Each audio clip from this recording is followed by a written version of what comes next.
mbokki Jàmmaarloo TV ñu am mbégte kontaan te bëgg leen dégg yéen saa su ne nuñ koy faral di defee di leen toppal làmb ak actualité mbokk yi kii nu jàkkaar lool ñu bëri min nañ ko lu jëm ci wàllu làmb kenn dootu ko présenté muy Ouzin Production borom mercredi borom 300 litres yi mu nekk promoteur boo xamante ni mooy promoteur des espoirs l'homme des grands événements bëri na xale yoo xamante ni tey ñu ngi dem ba déggi daal di jëm ci wàllu làmb moom moo leen jël produire leen di leen tëggal ba promoteurs yi daal di ci mën a jot maa ngi koy nuyu bu baax di nuyu waale ñi nga xamante ni tey ñooy bàyyi xel ñëpp Jàmmaarloo TV waaye ku ne yëg na nag am na bis bu mag boo xamante ni amateur yëpp ñu ngi koy waaj muy dox ci diggante Batista ak ki nga xamante ni mooy kii nu mu tuddati Belende bu Parcelles mu nekk combat boo xam ne combat bu neex la waaye combat spécial bi di dox ci diggante Balagne ak Viengolo mu war a am le 6 avril fii ci arène nationale waaye nag tu ngeen du teew ñuy naataal Ouzin borom 300 litres yi borom mercredi yi maa ngi lay nuyu di la ziar.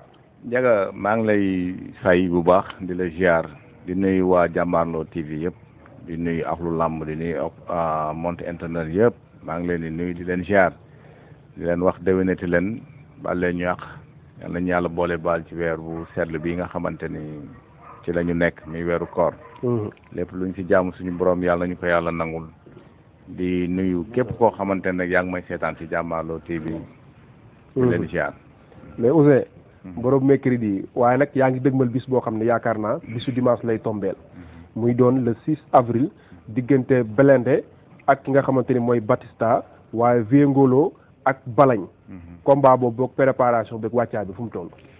waaw Ndiaga ñi ngi sant yàlla bu baax a baax vraiment di julli ci Seydina Mohamed sallallahu alayhi wa sallam di wax ni vraiment combat boobu nga xamante ni ñi ngi koy waajal ci diggante Batista ak ki nga xamante ni mooy Belende Balagne ak ki nga xamante ni mooy Viengolo ki nga xamante ni mooy Papa Balde numéro 2 ak ki nga xamante ni mooy Caatu Kaza Boka bu Parcelles Mbooloo ak ki nga xamante ni mooy Usine vraiment ak yeneen combat yu am solo yi ci nekk ñu ngi koy waajal fii incha allah le 6. di ci woo bépp amateur ak képp koo xamante ni yaa ngi dégg ci Jàmmaarloo TV rek vraiment ñu ngi lay jox sa carte invitation foofu di la wax ni seen frère seen xarit seen doomu ndey moo woote le 6 incha allah. di woo ñëpp nag di ñaan yàlla nag vraiment comme ñu ngi ci préparation bi vraiment mais préparation demi mesure ci lañ nekk. parce que pourquoi demi mesure mooy situation bi làmb taxawee nii yaakaar naa ne ñun ñëpp gis nañ ko. nekk na loo xamante ni gënaluñu mais tamit bu ñu sañoon vraiment ñu xam fi ñu jëm parce que mënuñu nekk ay ndaw jël suñuy millions def ko ci journée boobu parce que Batista ak ki nga xamante ni mooy Belende rek caaxaan tëggu leen. combat bu mag la vraiment ma nekk ci làmb di ci góorgóorlu di tëgg espoir yi. ba yàlla dogal ma am sama benn xarit sama doomu ndey di koy wax jës borom Brésil vraiment waxtaan ak man ci dama la bëgg a appuyer pour nga tëgg combat bu mag tey nag bu ñu sa xarit defee leen loolu nekk extérieur xalaatoo lu dul ki nga dëkkandool mooy Belende xalaatoo ki nga xamante ni sa mbokk la muy Batista pour indi leen pour fexe ñu tëgg làmb joo xamante ni day nekk làmb meilleur combat ci année 2024 2025 loolu la ñuy ñaan. waaye nag bu ministre bi jëlee li nga xamante ni mooy def benn arrêté circulaire wane ni dafa téye ay policiers kon làmb mënul am parce que làmb arrêté wul. ministre dafa arrêté làmb tey ñun mënuñoo yëkkat suñu ay millions def ko ci état joxuñu xaalis jàppale wuñu. suñuy moyens du bord nañuy demee. dégg nga ko fii sànq am sa xarit boo xamante ni dafa nekk extérieur appuyé la ci financièrement. dëgg la. kon tey yi mel ni bu amee war nañu ci xalaat tuuti liñ def nag dañ ci ànd ñun mooy mbir boo ko yoree ba ay violence di ko yàq war nga def recul tuuti xool ban système nga war a mën a indi pour ñëpp ñu mën ci déggoo nga saytu ko système bi nag liñ ci jàpp mooy teel a tëgg làmb nit ñi teel a pare waaye nag heure bii nii ñu ngi ci koor boo xamante ni def nañ lu bëgg a jege def nañ 11 journée ci koor gi nga war a ñu def 12 sax. waaw nga war a tëgg ci semaine korité boobu làmb ba léegi amoo lu leer dafa xaw métti. te nga war a def sa promotion ci biir koor gi. waaw promotion bi ñu war ko def mënoo def signature amoo ay policier li nga mën a def mooy woo Ndiagaye Sarr sonal ko ne ko demal jëlal ma Balagne demal jëlal ma Viengolo jëlal ma Batista jëlal ma Belende ak yeneen mbër yi ci nekk. dafa métti vraiment kon loolu ñu ngi lancé appel état muy ministre de l'intérieur muy Jean Baptiste nekk suñu papa suñu xarit ñu ngi koy wax vraiment bu ñu sañoon mu lever li nga xamante ni mooy sanction bi mu def ni pour làmb ji mën a ibbiwaat bref li nga xamante ni mooy lendemain Korité pour nit ñi mën a nekk ci programme yi. te tey man su may jooy ba gestu gis makan damay noppi quoi. waaw man su may jooy Ouzin production ba gis suñu frère Gaston production makan Mbeng dëgg la man damay noppi. wallaay parce ndeysaan que vraiment li ko daal métti na trop. wax dëgg yéen a bokk coono yi. voilà métti na trop sax. te daf ñu see ëppale moom. man moo tax may wax ni lépp loo xamante ni ministre bi teg na ko ñu ngi ñaan yàlla mu teg ko làmb ji ibbiwaat si jàmm ak salaam nit ñi liggéey. amiin parce que la 4 na makan di tëgg. sama xarit sama doomu ndey Ama Dia war a tëgg la 5. man moo war a tëgg la 6 xamuñu fu ñuy taxawaa. dëgg la te mbëri tamit pour dire vrai xaw nañoo am tuuti problème souci mooy xamuñu seen préparation ci ban façon lañ koy defee war nañoo voyager te xamuñu ndax làmb dina tijji. dëgg la tey bu ñu demee ba woor 15 jours jàpp 20 jours mais est-ce que làmb yi dina am. parce que mbëri tamit est-ce que 10 jours dinañ ci mën a préparer. dëgg la loolu tamit xalaat la vraiment mu nekk loo xamante ni man de loolu xaw na ma jaaxal. di ci lancer appel ñëpp ñi war a wax nañu wax ñi war a wax dañ ñëpp wax ñu xam ni làmb acteur de développement la. coow li nag day bari mais làmb bu dee dëgg rek maanaam ñi mu impacté instant yi dafa bari. bari na de. bari na trop. wallaay ndeysaan bërki démb dama daj ak benn maire. mun ma Ndiaga Star lamb ji kañ lay ubbi ndax ci laa doon jaay di yóbbul sama njaboot. di taaba di baana ndax bu Ouzin Moussa na tëgg. day may jaaykat yëpp liberté ñu dugg ci stade bi nu mu leen neexee. fi mu nekk nii loo ci mënti dégg jaaxle naa kon li nga wax nii rek da koy dëggal. waaw loolu moom dëgg la quoi parce que tey jaaykat yi bu ma doon lim ñi nga xamante ni. ñoo impacté ci làmb. dëgg la duñ fi jógee mais affaire bi métti na trop mais nag yàlla baax na yàlla moom. xëy na lu am rek dañ ko sant suñu borom te xam ne liy ñëw mooy dàq quoi. dëgg la voilà di lancer waat foofu beneen appel que tous les promoteurs dañu gën a nekk benn dañu gën a jàppalante quoi parce que Ndiaga dama gis barki démb ngeen di lancer benn affaire. mooy les reporters. waaw. le 16. le 16. vraiment loolu. dagu reporter gis nga li ngeen def noonu. dafa rafet kon bépp kuréel bu nekk ci làmb rek loolu da laa war. dëgg la parce que pour wane ne làmb ñi ngi nekk benn barki Demba Ndiaye entraîneurs yi nga xamante ni ñoo fi nekk nañ benn ba def seen dîner de gala invité wuñu ci may jàlle lancé di leen remercier foofu sax. te jox nañ ma benn trophée benn diplôme de reconnaissance pour wane ni dañ la ko jox Ouzin en tant que meilleur promoteur 2023 2024. kon ki nga xamante ni mooy Aliou Ba maa ngi jaare foofu di ko remercier bu baax ak tous les entraîneurs ci liñ def noonu. loolu mooy suma premier trophée bu ma am ci làmb. ci làmb.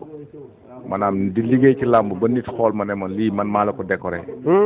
loolu moom vraiment mi ngi jaaree ci les entraîneurs. kon loolu daf ma gën a may jom. daf la gën a jox motivation. daf ma gën a jox li nga xamante ni mooy motivation. encouragé ma pour ma lépp lu ma daan def naa ko gën a yokk. tey ñu gis les reporters ñoom it nekk benn di wax di xàccandoo di dóorandoo tu xool li avancé loolu làmb ak seen liggéey. ñu koy def kon ñun les promoteurs dañu gën a nekk benn du ñu ñaar de benn lañ. mais xëy na dañoo toogul ñun ñëpp di xàccandoo di dóorandoo. waxtaan moo amagut. waaw bu amee rek solution dina am. te tey gis nga Ndiaga man ñi ma mag ci promoteurs yi fii dafa bari man. dëgg la mais ñi ma mag ci làmb ci promoteur bari na. xëy na nag xaw ma dégg nga fi may waxam de. ñu bari ñëw nañ yaa leen dalal. ñu bari ñëw nañ maa leen dalal. jàppale leen taxaw leen wan leen yoon bi. voilà mais ñu bari tamit ñoo ma dalal. dëgg la bu dee ci ay âge am na ñoo xam maa leen mag. mais bi dee ci làmb ñoo ma mag. kon ñi nga xamante ni ñoo ma mag ci làmb xëy na dinaa citer kenn rek mooy ku mel ni Fallou Ndiaye. Fallou Ndiaye borom Ndiaye production. voilà ku mel ni Fallou Ndiaye. xëy na bu ñu xooloon suñu âge maa ko mag.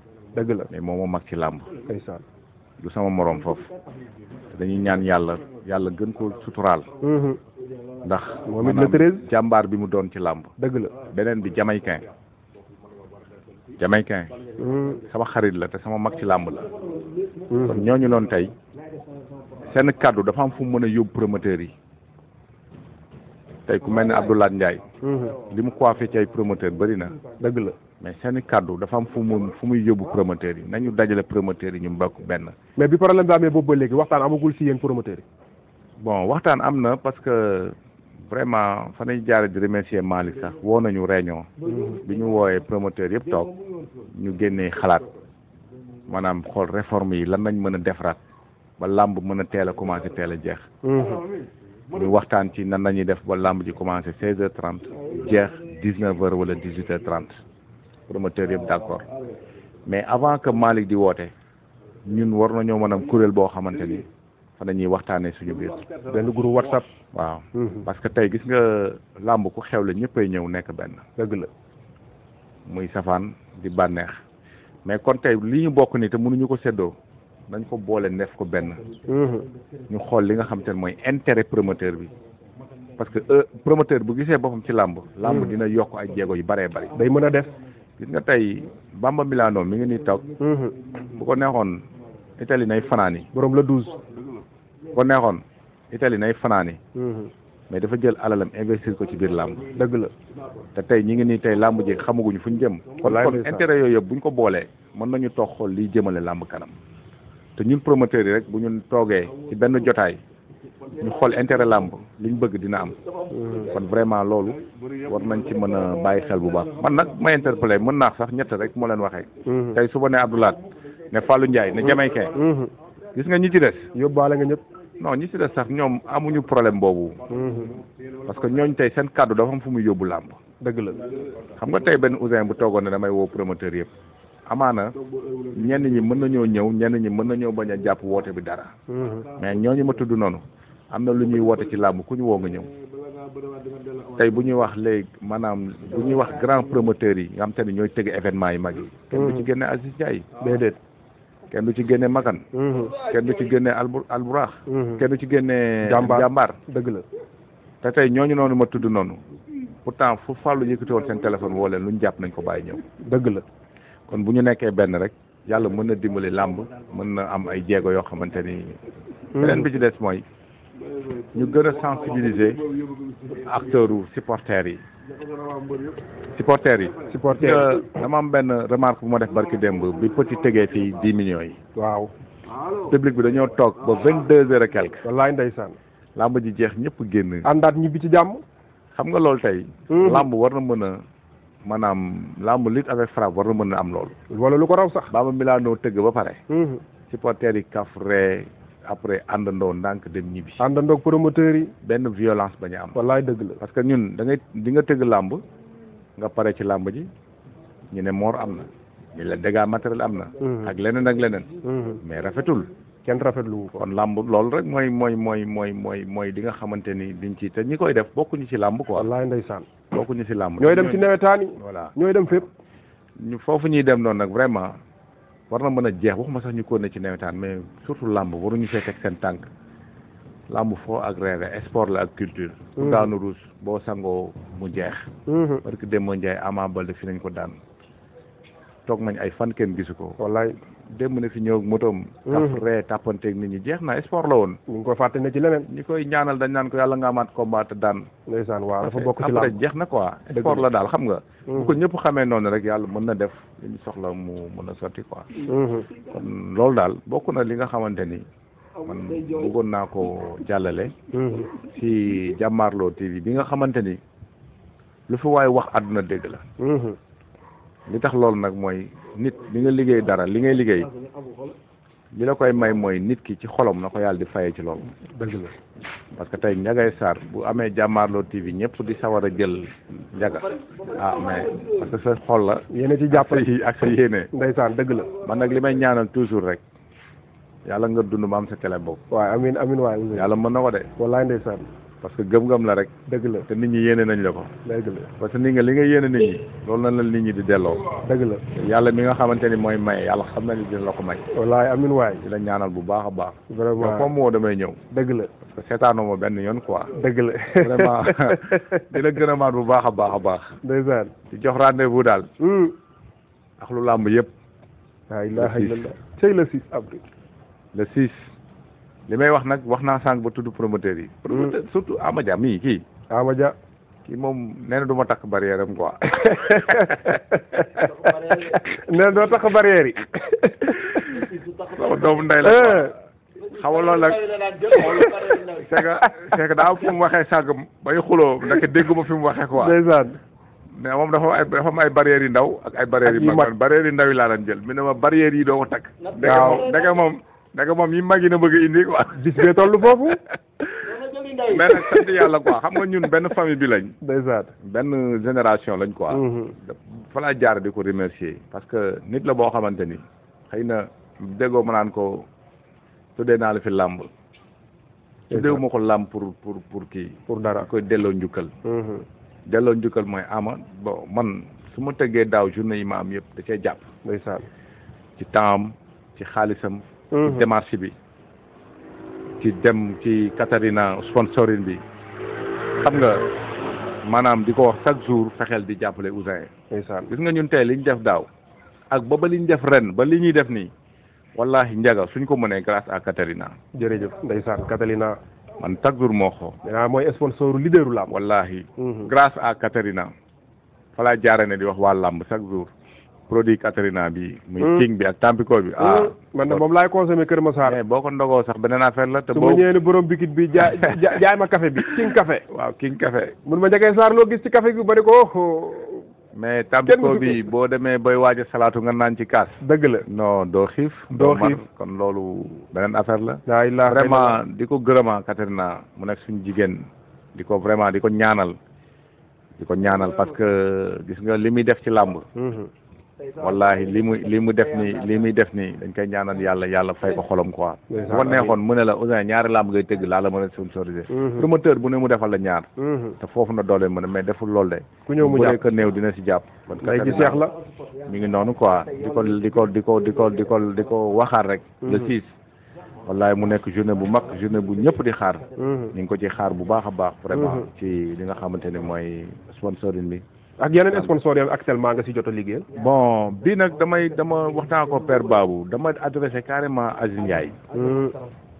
Aziz Ndiaye ñun ay frère am lañ. gis nga ñun tey dama koy tooñ yenn saa yi sax naan leen yéenay grossistes yi.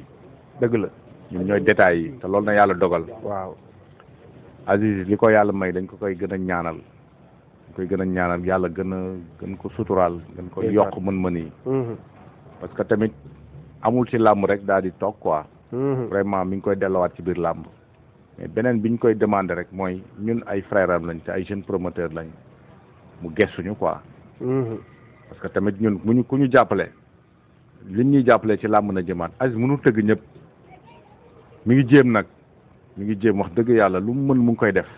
parce que retouru Arbourakh non gis nañ vraiment njëriñu làmb ji quoi. làmb gis na ci boppam mais ñun les jeunes promoteurs. man bu ma neexee ma waxal Amadia waxal Bamba Milano waxal ñëpp ñun lamb juñ tëgg Aziz war naa yëkkati moyen am loo xam te ne daf ñu koy fayal. dëgg la daf ñu koy jàppale. wallaay ndeysaan. te loolu man maa la koy demandé Aziz loolu moom maa la koy demandé man Ouzin Production. nga bàyyi ñu xel bu baax a baax teg sa loxo jàppale ñu ci li ñuy def. wallaay beneen bi ci des Kandji dinañ wax ah. Kandji waaw TDR. vraiment na ñëwaat ci lamb ji waaw.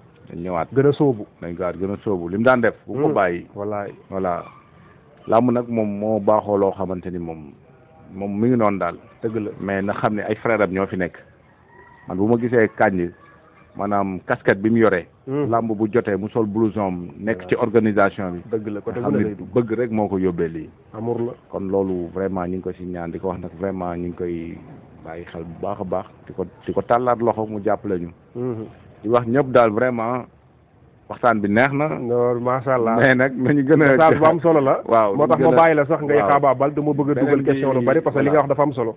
beneen bi damay adressé Mansour Ba. di ko féliciter tamit mu nekk jàmbaar production bi ñëwee ba léegi gis nañ liggéeyam tey ñoo bokk dëkk Parcelles. dëgg la moom ñoo dëkk bokk Parcelles. am na yeneen promoteurs yu bari dëkk Parcelles dëgg yàlla mais moom. boo gisee ma di ko adressé dama gis li mu commencé def ci làmb muy jàmbaar. di xale maanaam di sonn kon li muy sonn yàlla na ko jëriñoo quoi. ndeysaan amiin waay moom it ci làmb la bokk. ñu ngi koy tàllal loxo ne ko mu bàyyi ñu xel tuuti parce que gis nga. invité tuuti quoi acca ba tey Ouzin yaa ngi doon wax lu am solo ci ki nga xamante ni mooy Mansour Ba nekk koo xamante ni tey làmb bay na ci waaram taxawal combat yoo xamante ni ay combat yi neex la yaa ngi ci woon moom ci am solo lan nga ci doon wax. waaw li ma ci wax rek mooy Mansour ñoo dëkk Parcelles mu nekk suñu frère vraiment bi mu ñëwee ci jàmbaar ba léegi nii gis nañ jéego yu mu def ci làmb ñuy ñaan yàlla na ko jëriñoo quoi. lépp lu mu tëgg yàlla na ko yàlla mottali ndax xolom ak jikkoom man loolu laa koy ñaanal quoi. ak staff bi yëpp ñoom Papa Sow ñoom assurance ñoom Assane vraiment ñoom ñëpp gis nañ ni coono gi ñuy daj ci journée jàmbaar bés bi ñu tëgg nag ñu ngi ñaan yàlla na ko yàlla mottali. amiin dëgg yàlla moom suma frère la juste rek li may wax si moom en tant que Ouzin Production mooy moom yaakaar dafa am ñu ko yaakaar ci biir Parcelles Assainies te yaakaar boobu noonu xëy na moom mënul tëgg ñëpp. mënul tëgg ñëpp parcelle bëri na mbër bëri na écrit xëy na ñi nga xamante ni peut-être am nañ chance bëre ci journée am dañ xam ne loolu seen wërsëg la. ñi ci des nag xëy na ñun ñu ngi demandé foofu bu ñu mënee jàppale ci li ñuy def dinañ mën a wàññi yenn lutteurs yi nga xamante ne du ñu am chance bëre. foofu moom Mansour laay adressé carrément wax ko moom en tant que PDG jàmbaar quoi vraiment mu nekk nit ku baax na nit ku social nit ku bien ku oyof vraiment parce que bu tëggee ay journée yu mel nii mu réussir dañ naan ci jikkoom la wala ci xolom na ko yàlla di fay quoi kon lépp lu mu tëgg ak ñoom papa ñëpp vraiment yàlla na ko yàlla gën a law quoi. ndeysaan non Ouzin loolu dafay nekk lu am solo parce que ku mel ni Mansour Ba Aziz Ndiaye Baye Ndiaye dañ leen a war a jàppale.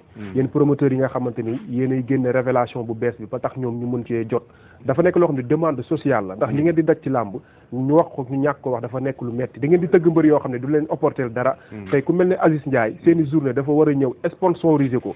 dugal ci loxoom ku mel ne Mansour Ba seeni journée dafa war a ñëw dugal ci loxoom ba nga xamante ni tey ku ñëpp dinañ xam ne jàpp nañ si donte nag ñu ngi ciy jàpp mais nañ ci gën a dugal seen loxo parce que ñoom mënuñu tëgg mbër yëpp. yow yaa tëgg jaar nii Amadia jaar ne Bamba Milano jaar ne ñoom ci journée yooyu la ñuy jëlaat segg ci ay booy tëgg leen te loolu seen fierté la kon loolu moom nañ ci bàyyi xel bu baax a baax. waaw dinañ ci bàyyi xel bu baax mooy li nga wax rek nañu ku mënul tëgg ñëpp moom te nga am sa benn jeune bu ne sa ginnaaw loo mënul tëgg mu tëgg boo ko mënee dimbali ci dara dimbali ko. làmb moom yaakaar naa ni ñu promoteur yaa ngi ni toog gañewuñ ci tus.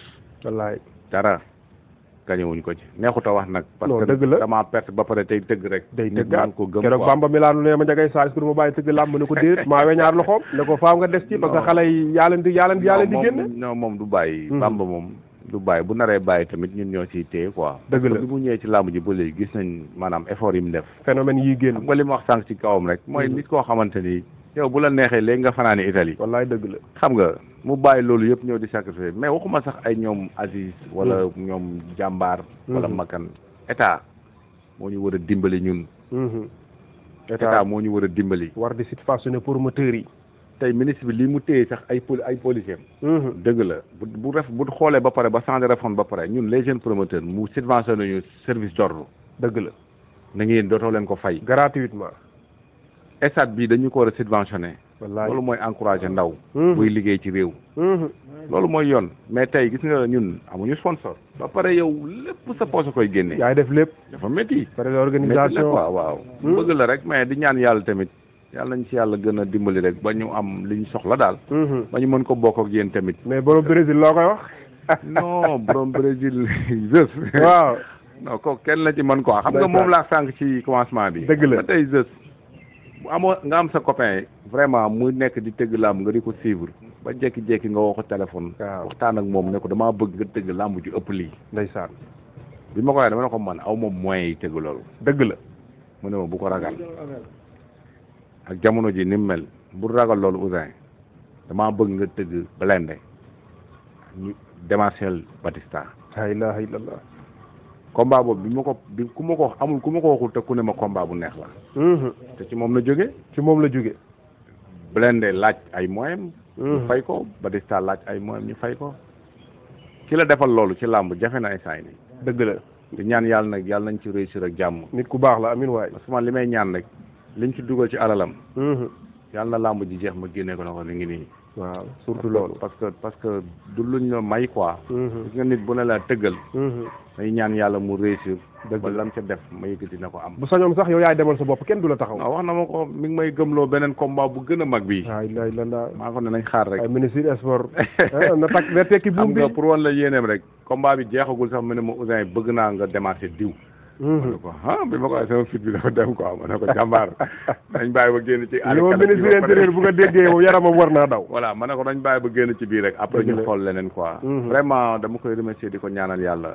vraiment ak staff Ouzin production yëpp ay xaritam ñoom Khadim ñoom Oussou Bébé ñoom Aline Père Birahim waa Ouzin production xaaya xam nga ñoom Jaguar. ñu bëri nii numéro 2 sama boy la ñooñu ñëpp vraiment ay ñoom Seydou.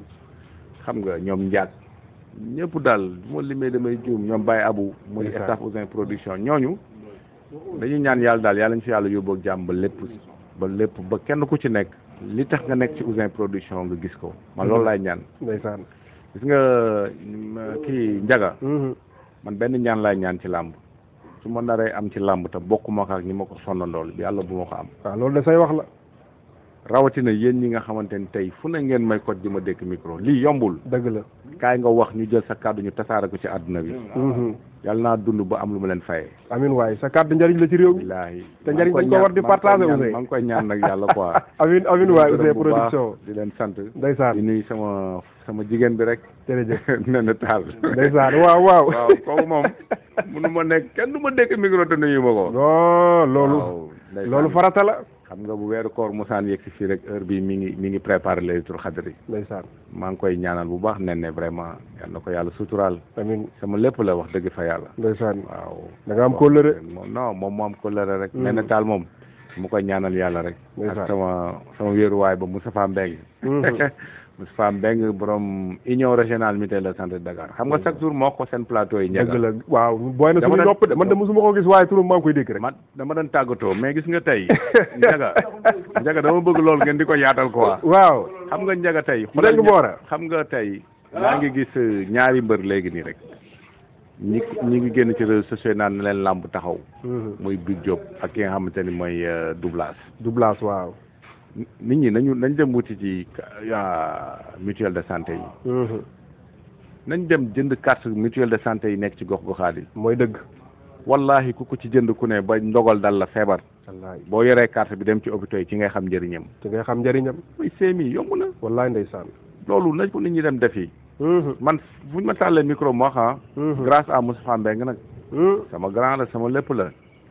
xam naa ne bu ñëwee fii la 6. arène nationale yëngu.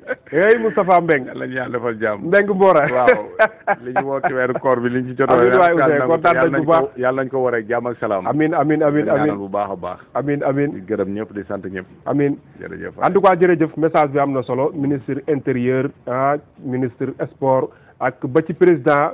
premier ministre ñoom ñëpp dinañ ci jot parce que ñoom it jàpp naa ni lépp luy doxal réew mi rawatina facteur de développement seen loxo daf ciy nekk ndax nee naa la nga nekk ci réew mi di créer entreprise munta weesu nga nekk promoteur créer structure am ay xale yi nekk sa ginnaaw loo ci am mu bari mu néew nga bokk ko ak ñoom saa yoo tëggee làmb ñi ciy jariñu bari yaakaar naa ni kon lu mel noonu état da ko war a gën a taxaw gën ko mën a dooleer kon gars yi dañ leen di jox ba tey rendez-vous rek ndax nee naa leen saa su ne ñi ngi waaj combat bi nga xamante ni amateur yëpp moom la ñuy waxtaanee démb damaa dugg Mayga mais xale yëpp moom la ñu doon waxtaanee muy diggante Batista ak Belende waaye Viengolo ak ki nga xamante ni moom mooy balañ bi nag gars yi ne nañ combat boobu sax est-ce que du dàq grand combat bi loolu nag mbokk yi ki nga taxawal moo ngi nii ngeen jàkkaar lool muy Ouzin promoteur Ouzin production borom 300 litres yi borom mercredi yi l'homme des grands événements le créateur de l'arène le phénomène de la lutte traditionnelle ndax tey dafa génn ay xale yu bëri ci traditionnel bi indi leen ci bëre dóor bi ñuy wane seen bopp ñu naan leen kii kan la ba tey ñu bokk ci ñu tee làmb ku mel ni balañ bi ku mel ni Viengolo bu ñu demee ba xam leen à garage de Ouzin production mi ñu jàkkaarloo kon gars yi lépp fii lay xewee ci Jàmmaarloo TV jërë ngeen jëf